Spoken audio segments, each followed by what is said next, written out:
Hello Eurovision fans, thank you so much for coming to my channel Eurovision Histories. Today I want to try and predict the Televote winner of Eurovision 2023, and to do that I will look at the last 4 years, at the last 4 contests to be precise, at the top 5 of the Televote to try and find some patterns and also draw conclusions on which kinds of songs do well in the Televote, and then later on I will give you my top 10 most likely Televote winners of 2023. You can skip to that in the timestamp. I have already done this for the jury, so check that video out. I think I was able to draw some interesting conclusions and see some interesting patterns. I think for the Televote it will be a bit more difficult, but let's do it anyway. First, I will look at 2018, the top 5 of the Televote. You have Netta from Israel, a really catchy pop song with a message also. Kind of an over-the-top performance, really memorable performance as well. Then you have Cyprus. No one kind of expected her to do this well a few weeks before the contest, but the performance, I think, and her charisma kind of changed that overnight. And she was one of the favorites to win and came second with the Televote. Very slick pop song, very slick performance especially. Then a big surprise, I think, was Erman Meta and Fabrizio Moro coming third. I do think they were helped enormously by the very late running order position. They performed last, and people still had them in their heads when voting. Czechia, you have Michael Joseph, also a really memorable performer and performance with a slick and catchy pop song. Then you have Denmark, the Rasmussen, I think that's the name. Kind of a Viking-inspired epic performance, very Eurovision-y, I think, and kind of what people think Danish national identity might be. And that's one of the patterns I kind of see, that people want the country to send something that kind of fits their stereotype of the country a little bit. Let's go to 2019, and we have Norway winning the Televote. And again, it's Sami culture, the yoik, but it's the kind of song that people kind of associate with Norway and the sound, I think. Then second, the Netherlands, Duncan Lawrence, who of course went on to win. And it's kind of also a pattern that the Televote winner is, or second place is, the overall winner. We have not had a year where the Televote winner was lower than second place, which kind of means I think that the televoters are more consenting on a certain entry or 2 entries than the jurors, which is quite interesting. Then you had Italy in third place with Mahmoud, a very fresh song in Italian. Then Sergei Lazarev with a dramatic ballad for Russia, and Luca Hänni with a very slick pop song with a really memorable performance. And I just wanted to say that 4 out of these 5 are solo men performing, and Norway also had 2 men and 1 woman. So this whole idea that if one woman does well, the other one can't, or if one man does well, the other one can't, I don't think that's correct, actually. Then 2021, Måneskin for Italy won the Televote, a very edgy rock song in Italian. Great, memorable performance as well. Ukraine with an ethnic techno beat song. I don't know how to explain it, but I love it. And also a very memorable and distinct performance. France, voila, here you have again something that is quintessentially French according to people's stereotypes, and I think that's why it did so well. Finland with Blind Channel, I think people expect rock from Finland actually, and the nerd pop performance from Iceland with Dadi. And then in 2022, again, an ethnic song winning for Ukraine.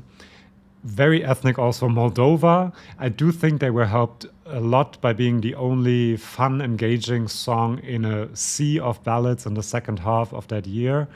And that helped them. They would have done really well anyway, but that really lifted them into the second place, I do think.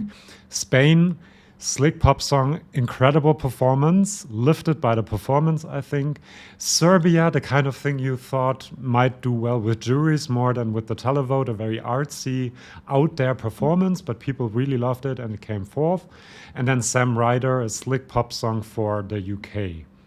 Now, what kinds of patterns do I see in the televote? As I said, it's much harder than with the jury vote to really find a pattern, but I do think that catchy pop bangers with a memorable performance, and I think the performance is really, really important for the televote, is something that the televote goes for. You have Netta, you have Chanel, Sam Ryder, Luca Henney, Eleni Foureira, who was very low in the odds and shot up the odds because of the performance, and Nicholas Joseph as well.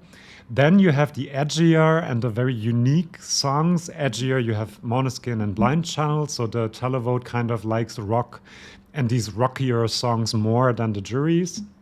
Constructa, which are really out there performance. Mahmoud, I would put in that category the first time at least. And then Dadi for Iceland, also kind of a quirky, weird performance that people remember. And then lastly, something that the juries really don't like, ethnic songs and songs with a strong national identity. I mentioned already Barbara Pravi and Voila, Keino, Rasmussen. I'm adding Salvador Sobral, which was a year before, the first year I was looking at, but still, Stop She Stoop, Go A, Kalush Orchestra, all of these songs that are kind of not very high in the jury vote. They do really well in the televote because they bring that national identity. And not as successful is mainstream standard pop that doesn't have a very memorable performance, and then also ballads, it seems like, even though there are exceptions like Sergei Lazarev or Duncan Lawrence, of course, or Dami Im also did quite well with the televote, I think. But in general, ballads and mainstream pop are not doing that well. And now let's go to my prediction for this year, the top 10 most likely televote winners. This is not the top 10 according to the televote I'm predicting, but the top 10 most likely televote winners. By the way, I'm doing an overall Eurovision prediction before the rehearsals start on Sunday, and then also one on the Saturday of the grand final. So subscribe if you don't want to miss that. Let's get to it. In 10th place, I'm cheating a little bit with 10th and 9th place, actually, because there were too many songs that I wanted to put in here and mention at least. In 10th place, I have Spain and Israel, because I think that both of these entries could potentially do well with the televote. I am very skeptical with both of them because I think Spain is not accessible enough and Israel is a bit too messy. But I do see a scenario where the performance is so impactful because we noticed that songs that are not that great maybe are really lifted by the performance and do really well with the televote. And that might help with these two entries. Nora Kirel and the Israeli team obviously has something really big planned for that dance break, for the whole song. And Spain really depends for me whether it's a bit more acoustic, whether it's a bit more toned down than the Benidorm performance. And if they do that, it is a potential song that can appeal to the televote because, as I said, they like ethnic songs with a strong national identity, and Spain is exactly that. And Israel is more of a pop banger with a memorable performance. At least I think it is going to be. Now, next up, we have Germany and Australia. I'm almost said Austria. Two rock entries, and I can't quite decide which of them will have more impact and might be the Måneskin or Blind Channel of the year. I don't think it necessarily has to happen that one rock entry does really well. Last year, Finland didn't do that well with the televote at all. But I do think that Germany and Australia both have the potential to do really well, especially if they have an energetic and memorable performance. I kind of lean towards Australia a bit more because their energy was better at the pre-parties, but the song itself, I feel like, is better for Germany, so I'm not quite sure. But both of them, I see a road for them to win the televote, actually. Then Moldova, not just because they did so well twice with the televote, and especially last year. It's just kind of like Shum a little bit. They always have a good staging. It's really memorable as well, and it has this very strong national identity, and it's kind of a gimmicky performance as well, which might be very memorable for the televoters. Croatia, I know you don't want to hear this, but this is a perfect balance between a joke entry, which lots of people having a laugh and having a beer especially will vote for, because they just think this is Eurovision and I'm voting for the craziest entry. And the people that will understand the message and vote for it for that reason. Plus, they have a very, very big fan community and fan base that will vote for them. Neighbors, diaspora. I can definitely see this possibly winning the televote. It's the seventh most likely, so I don't think it's that likely, but it could happen and be a big, big surprise on the night. Then I have France, because it just is so stereotypically French and what people expect, but it isn't boring because they added the disco beat to it. So it's also kind of catchy, so it kind of falls into the two categories, the catchy, memorable song and also the very national identity song. So I do think that she can profit from that. Voila did really, really well, came third in the televote. And so I do see a possibility for France winning the televote. In fifth place, Norway, because of Kano's success, of Rasmussen's success. This has Viking references in the lyrics. It's a strong, catchy pop song. It's already viral on TikTok. That's also a point that is quite important, I think. It's a female empowerment message that Netta also had. And so I do think this could win the televote. I do think it will do really, really well in any case. Ukraine, because of last year, basically, because the song itself is not necessarily a televote vote grabber, but a country that got over 400 points on the televote last year can expect at least a lot of televotes this year. And if the votes kind of spread out between the other countries that I'm going to mention, they might edge out ahead and win the televote. They will do extremely well. There are lots of Ukrainian refugees who unfortunately had to leave their country and now live in other countries and can vote for this entry. So I do expect a massive, massive televote for Ukraine. Probably not winning, but a massive televote is almost assured according to me. Then Austria. Because this is, again, a great balance between a joke entry where people can think, this is crazy and weird, I'm going to vote for it. Other people might understand the message, either the female empowerment message or the criticism of the music industry message, and vote for it for that reason. People might also vote for it because it's just catchy and they have great vocals and great chemistry.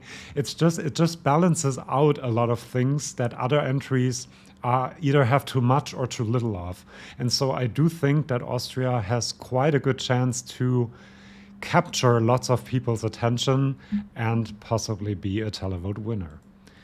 Then I have Sweden, and now you can already guess who's number one probably. Sweden, because it's a heck of a memorable performance. It's a very slick pop song, it's catchy, it is charting in a lot of countries already. It's Loreen, she knows what she's doing, she's very professional. It doesn't really fit into the categories that I developed, except the first one. And if they manage to come up with a great, memorable performance like in Melodifestivalen, this is going to do extremely well in the televote and is a potential winner as well. And first I have Finland. Why? It is edgy. It has rock elements, it has EDM elements, so it is in the second category. It is also in the first category in that it is a catchy song. You cannot get cha-cha-cha out of your head. It is a very memorable performance. He's a very memorable person and performer as well. And because it is in Finnish and because it is kind of metal, and that is what people associate with Finland, I think it also falls into the last category of the national identity. And it kind of is two songs at once. It mixes also Schlager in a bit. So I do think that Finland has the best chance of winning the televote. It's extremely memorable. It's a good song. Currently, Finland and Sweden are head-to-head in a tie in the OGAE vote. I did not think that this would happen. I'm extremely surprised. It doesn't say anything about the televote, but it kind of shows what mass appeal this song has, even with OGAE voters who usually prefer female-led pop songs. So I do think that Finland has a good chance, the best chance actually, to win the televote. What do you guys think? This is my kind of conclusions from the last 4 contests and my prediction for this contest. As I said, I will be doing a Eurovision prediction in total on Sunday before the rehearsal starts, so subscribe if you don't want to miss that. Lots of other things coming up, lyric explanations for France, for example, and Moldova, song battles, pro-contra videos, and I'm also doing ESC Sorter to try to find my top 37 at this moment. So lots of fun things coming up. And thank you, by the way, for all your comments in the community tab of my channel under my videos. I really love reading them. Thank you so much for joining this community as well, for subscribing. I'm really looking forward to Eurovision week with you guys, and let's make it happen. See you then, and see you in my next video. Bye-bye.